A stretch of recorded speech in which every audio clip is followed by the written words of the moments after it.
What is up, all you GBA type people? This is Tom, and after long ado, we're back with the Pick'em crew. With me as always.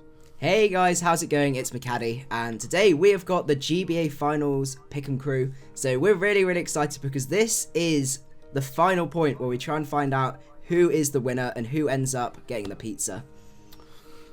Good old pizza. Shout outs to pizza. Always shout outs to pizza. Hey, every pizza can be a personal pizza if you believe in yourself. Yeah. Okay, so starting off, we'll go off with the picks from last week and how those panned out for all of us. So leading off, we have Fizz vs. Dan, where a lot of us were on the Fizz train, and we were wrong. Costing all of us a lot of points, and propelling points. Baby Nick towards the front, which was pretty crazy, I must admit. And Blue as well, making the right choice, but still kind of behind, getting there. Just a little behind. On his way, though, definitely. And moving on to the second match, with George versus Malvone.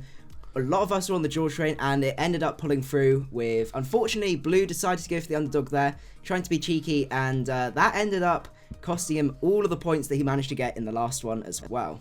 So that was unfortunate. But, you know, it seems as though unless someone like Burke goes ahead and tries to be cheeky about next week, I think he should have this locked up. Otherwise, this is really close for everybody else. Yeah, I think that's going to be really interesting, especially with how close everyone is. It's quite crazy to think how many weeks we've gone through, how many games we've picked, and actually we're all very close together. With one exception, of course.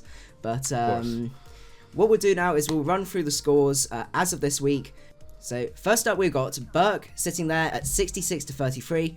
Next up then with Hank, we've got 65 to 34. Baby Nick is sitting there at 65 to 36. Now there's a win-loss discrepancy there just based on how we can double down and things like that.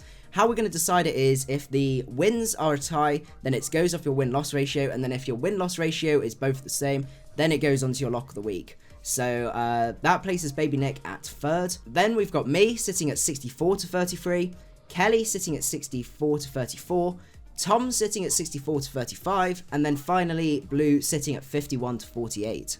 So it's certainly very close. However, I think a lot of the picks that were made throughout the playoffs pretty much, I think, lock up everyone as to where I think they're gonna stand. It's gonna take some pretty bold picks in the finals to, I guess, move some people around, but we haven't got to that part yet, so you guys don't know who we picked yet.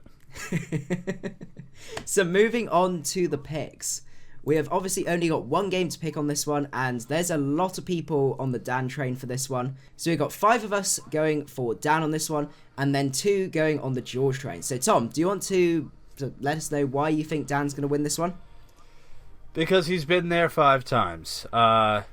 If this season hasn't shown that he's an underdog with the right mind to win it all, I know I haven't been his biggest supporter. However, his preparation, his planning, the way he battles, the way he explicates everything that he does in every turn of his battle, there's no reason why I don't think he should win. I think he has the right mindset to take on George, and I think he has the team to do it. His team has a lot of options. I don't think George can prepare for all of them, even with how good George is. I just think Dan deserves this one. I think he's going to take it home. No, I think that's definitely fair. In my opinion, I know I've got Dan down, but basically I've got Dan here for tactical reasons. In my heart, I think George is going to clinch this one, just because I've just been really impressed with how well he plays, and he's had a really strong season. Bit of a blip later on, but I think George is going to find some clever ways to try and work around Dan's matchup against him.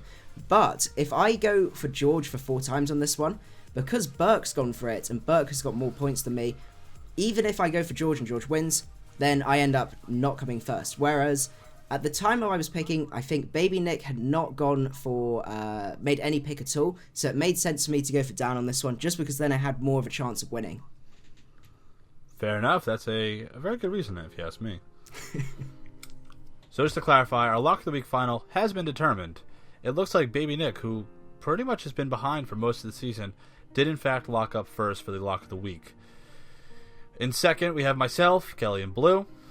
In third, we have everyone else at 9 and 5, Burke, Macadii, and Hank. For someone who was perfect throughout like the first 6 or 7 weeks, God damn. Yeah, no, I think I picked Miguel for a few, and then obviously with the forfeits and stuff, I ended up losing a lot of... I think there was one other as well. I think 3 of them I had from games not being played. Yeah, that doesn't help. But regardless of, you know, who won and lost in this part, the fact that we got all of us were so close, we had a lot of games picked correctly, very few games picked incorrectly, shows, you know, exactly that we either picked really safely, or we just had a very good mindset as to, you know, where our picks should lie and who we were most confident in, so to say. Yeah, definitely.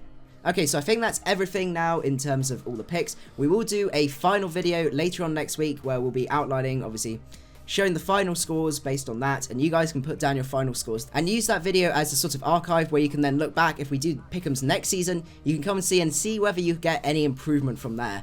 So that's everything from us. Hope you guys enjoyed, and hope you guys enjoy the championship game on Sunday. See you guys then.